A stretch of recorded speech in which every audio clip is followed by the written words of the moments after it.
केशवनगर एक समय समृद्ध और शांत राज्य माना जाता था।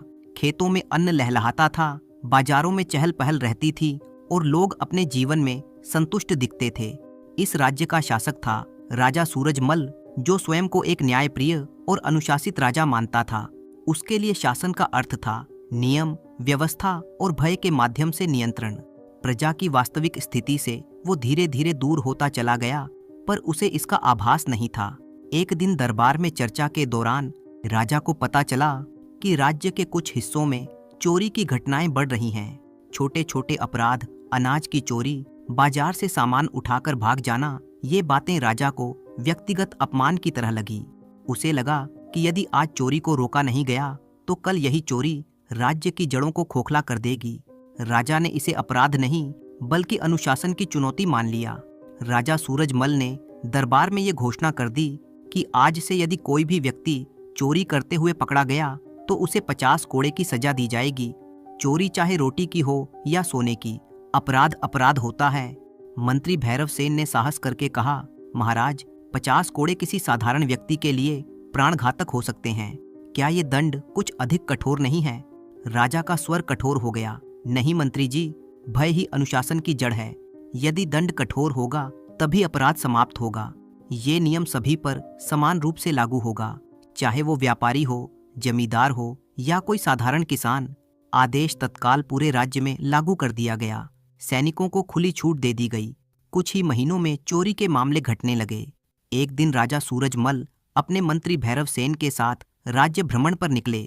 दोपहर का समय था, बाजार में चहल पहल थी। तभी एक रोटी की दुकान के पास भीड़ दिखाई दी।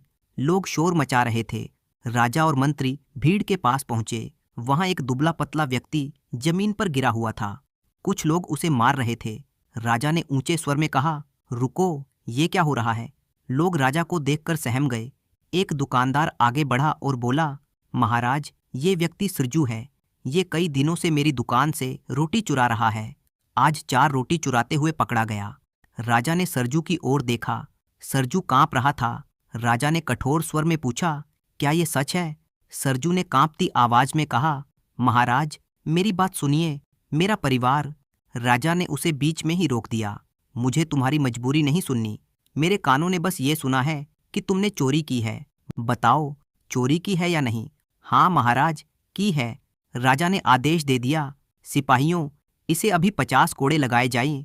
दुकानदार घबराकर बोला, महाराज, क्षमा करें, 50 कोड़े बहुत अधिक हैं। मैं इसे माफ करने को तैयार हूँ। राजा ने क्रोधित होकर कहा, ये निर्णय तुम नहीं करोगे, यहाँ राजा मैं हूँ। सिपाहियों ने सरजू को कोड़े बरसाना शुरू कर दिया। 20 कोड़ों के बाद ही उसने दम तोड़ दिया। कुछ क्षणों तक सब स्तब्ध रहे। राजा ने गहरी सांस ली और कहा, लगता है ये पहले से ही बीमार था। राजा ने मंत्री भैरव को आदेश दिया, इसके परिवार का पता लगाओ और कुछ धन दे दो ताकि आगे से उन्हें चोरी न करनी पड़े। इतना कहकर राजा वहां से चला गया। उस दिन के बाद केशवनगर में चोरी लगभग समाप्त हो गई। समय ऐसे ही बीतने लगा। धीरे धीरे राजा सूरजमल का केशवनगर राज्य एक तरह से चोरों से मुक्त हो चुका था। चोर अब चोरी के नाम से भी कांपने लगे थे। सच तो ये था कि चोर भूल चुके थे कि आखिर चोरी कैसे होती है। ऐसे ही 10 वर्ष बीत गए। एक दिन राजा सूरजमल जैसे ही अपने कक्ष में आए तो उन्होंने देखा कि उनकी पत्नी सुलेखा उदास बैठी हुई है। राजा ने पूछा, रानी, तुम इतनी उदास क्यों हो?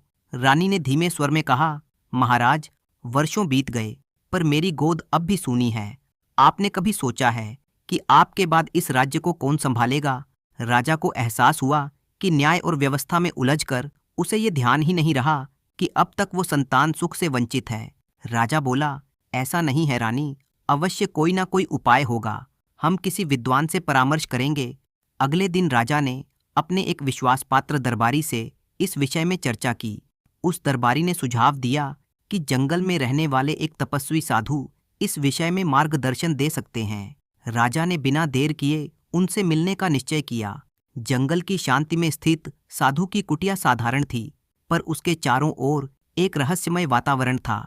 राजा ने विनम्रता से अपनी समस्या रखी। साधु ने कुछ क्षण राजा को देखा, फिर एक सेब उनकी ओर बढ़ाते हुए कहा, राजन, ये सेब अपनी पत्नी को खिला देना, ईश्वर की कृपा अवश्य होगी। राजा ने इसे ईश्वरीय संकेत मान लिया। महल लौटकर उन्होंने रानी सुलेखा को वो सेब दिया और कहा, रानी, साधु महाराज का आशीर्वाद है, इसे ग्रहण करो।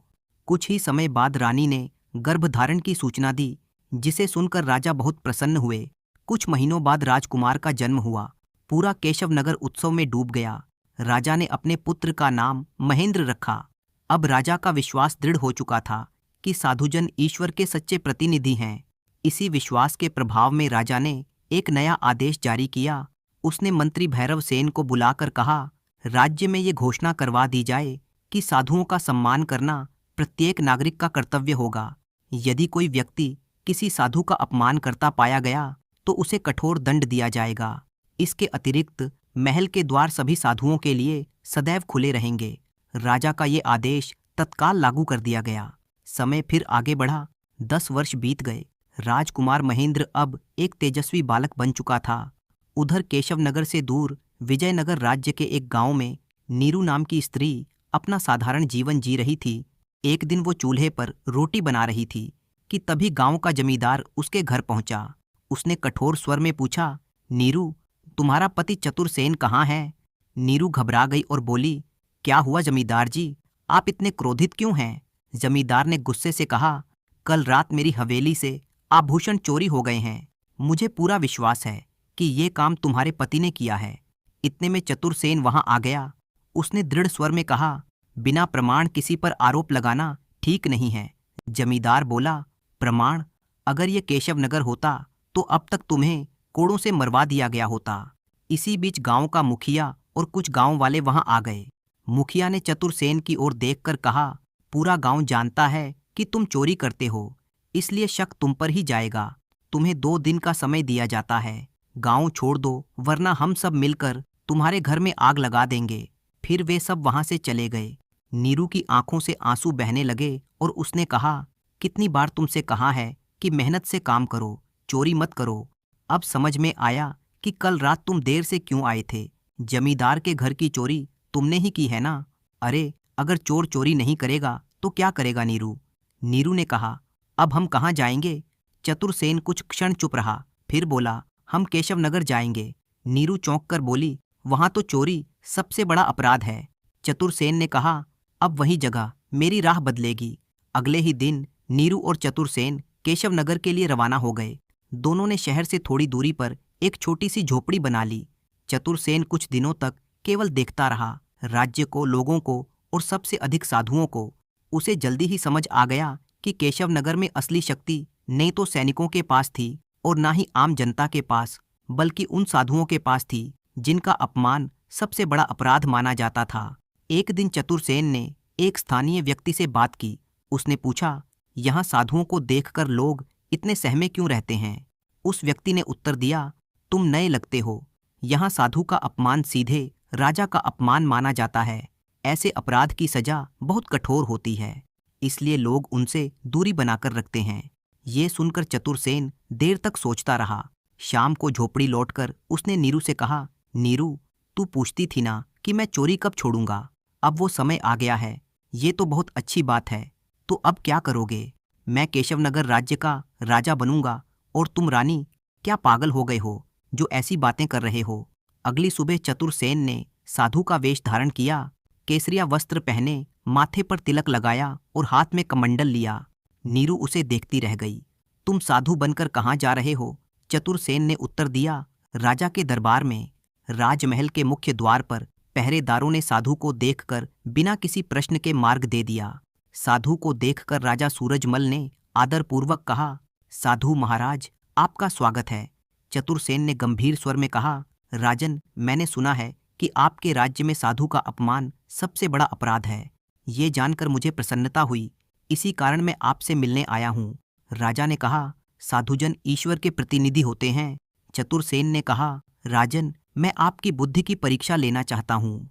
यदि आप मेरे 3 प्रश्नों का उत्तर नहीं दे पाए तो आपको अपना सिंहासन छोड़ना होगा, और यदि आपके राज्य का कोई भी व्यक्ति इन प्रश्नों का उत्तर दे दे तो आप स्वयं उसे राजा घोषित करेंगे। मंत्री भैरव सेन चौंक गया, पर राजा असमंजस में फंस चुका था। साधु को मना करना अपमान माना जाता। कुछ क्षण मौन रहने के बाद राजा ने कहा, मैं वचन देता हूँ, ऐसा ही होगा। राजन सुनो, ये है मेरे 3 प्रश्न। पहला प्रश्न है, वो कौन सी चीज है जो जितनी बांटी जाती है उतनी ही बढ़ती जाती है? दूसरा प्रश्न है, वो क्या है जो बिना पंख के उड़ती है, बिना मुंह के बोलती है और बिना शरीर के हर स्थान पर पहुंच जाती है? तीसरा प्रश्न है, वो कौन है जो ना दिखाई देता है, ना सुनाई देता है, पर सबसे बड़ी शक्ति वही रखता है? साधु के ये 3 प्रश्न सुनकर दरबार में सन्नाटा छा गया। दरबार में कोई उत्तर नहीं दे सका। राजा स्वयं भी मौन रह गया। अंततः चतुरसेन ने कहा, पूरे राज्य में घोषणा करवा दीजिए, जो इन प्रश्नों का उत्तर देगा वही अगला राजा होगा। राजा विवश था। उसी दिन पूरे केशव नगर में ढिंढोरा पिट गया। विद्वान सोच में पड़ गए, पंडित मौन हो गए, पर उत्तर किसी के पास नहीं था। नीरू अपने पति से कहती है, चतुरसेन, तुमने सुना राजा सूरजमल ने क्या घोषणा करवाई है? हाँ हाँ पता है, और वो घोषणा उससे मैंने ही करवाई है। क्या? तो इसका मतलब जिस साधु ने राजा सूरजमल से सवाल पूछे वो तुम थे? हाँ, वो साधु मैं ही था, और अब मैं उन्हीं सवालों के उत्तर देने जा रहा हूँ। कहीं तुम पकड़े ना जाओ। नीरू, मैंने जीवन में जितनी भी चोरी की है आज तक कभी पकड़ा नहीं गया, और आज मैं अपने जीवन की सबसे बड़ी और अंतिम चोरी करने जा रहा हूँ। पूरे राज्य की चोरी, और वो भी राजा की आंखों के सामने। बस तुम देखती जाओ। चतुरसेन, कहीं तुम्हें कुछ हो ना जाए। महारानी साहिबा, तैयार रहना, क्योंकि जब मैं सिंहासन पर बैठने लगूंगा तो सबसे पहले तुम्हें ही बुलाऊंगा। अगले दिन चतुरसेन सीधा राज दरबार में जा पहुंचा। दरबारियों के बीच वो साधारण सा ग्रामीण आत्मविश्वास से खड़ा था। राजा ने उससे पूछा, तो क्या तुम जानते हो मेरे 3 प्रश्नों के उत्तर?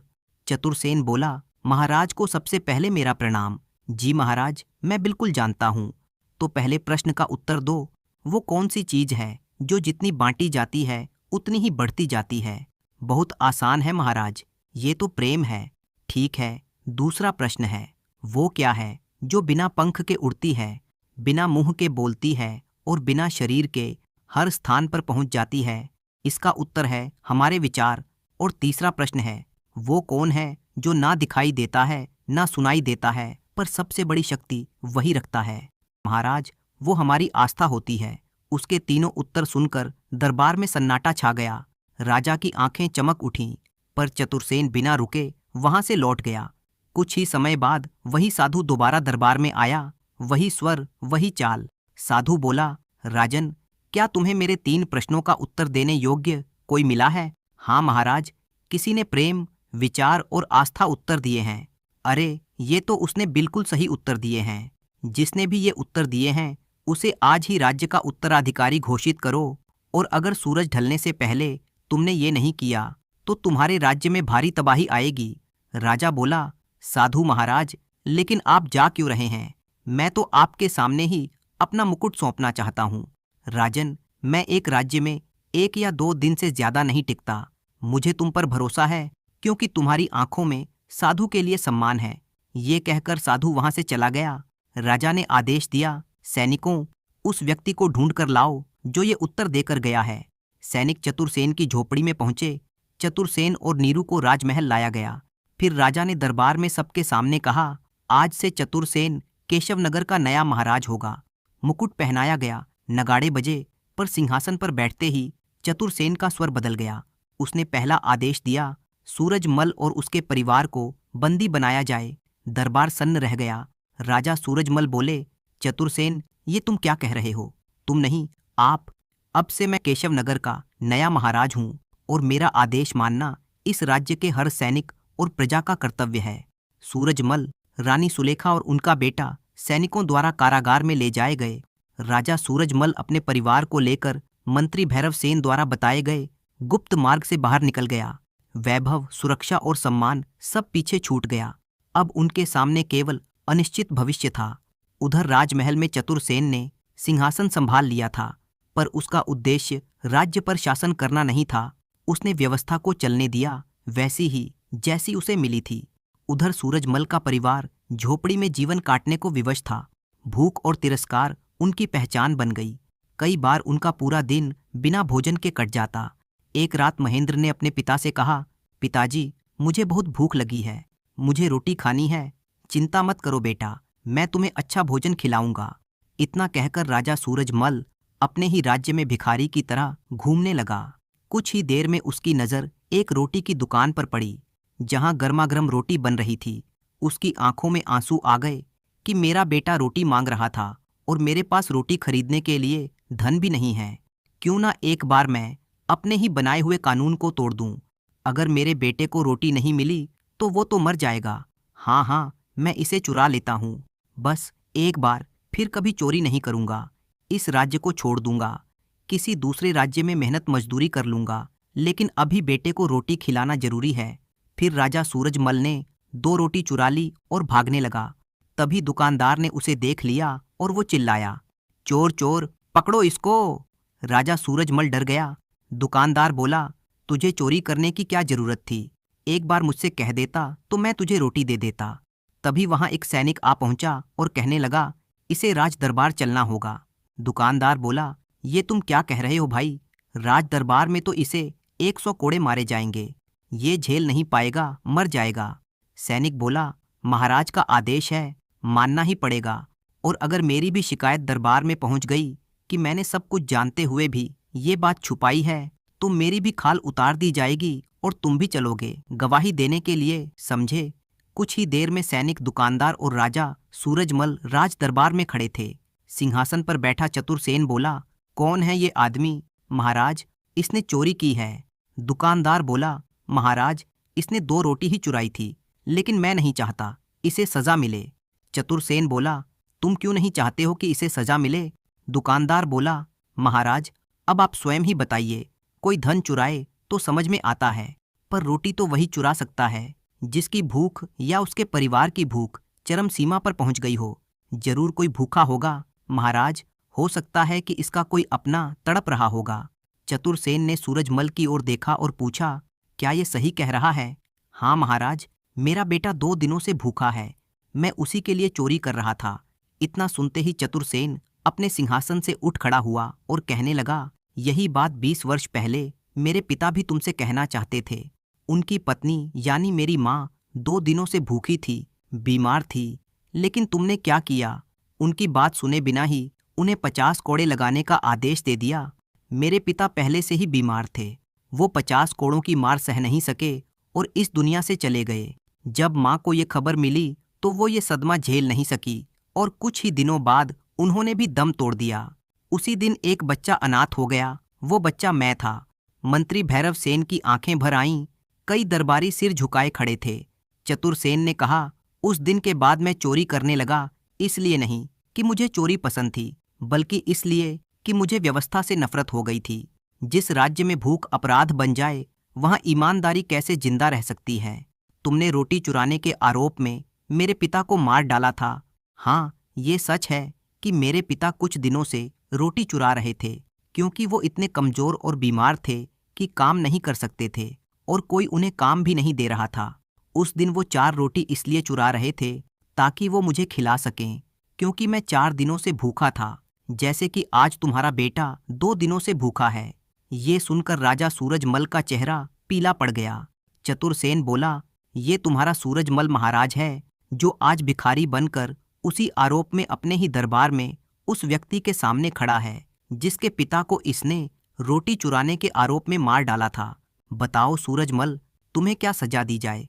तुमने तो 50 कोड़ों का नियम बनाया था, मैंने 100 कोड़ों का नियम बनाया है। राजा सूरजमल रोते हुए बोला, महाराज, मैंने बहुत बड़ा अन्याय किया था, मैं कभी प्रजा की भूख को समझ ही नहीं पाया।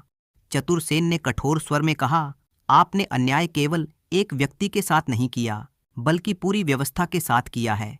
वो साधु जिसने तुमसे सवाल पूछे थे, वो साधु मैं ही था। हाँ, मैंने साधु का वेश धारण करके तुमसे तुम्हारा राज्य छीन लिया। मैंने ये सब कुछ किसी राज्य का ताज पाने के लिए नहीं किया, मैंने ये सब कुछ इसलिए किया ताकि तुम्हें आईना दिखा सकूं।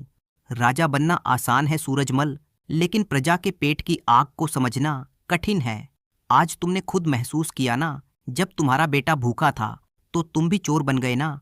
सोचो उन लाखों नागरिकों के बारे में जिनके पास रोटी नहीं होती, तो वो क्या करें बताओ? सूरजमल रोते हुए कहने लगा, मैं गलत था, मैंने कभी प्रजा की भूख को महसूस ही नहीं किया। चतुरसेन बोला, राजा सूरजमल, अब से ये राज्य तुम्हारा है, मैं तुम्हें ये राज्य भीख में लौटाता हूँ। राजा बोला, चतुरसेन, तुम मुझे क्षमा कर दो।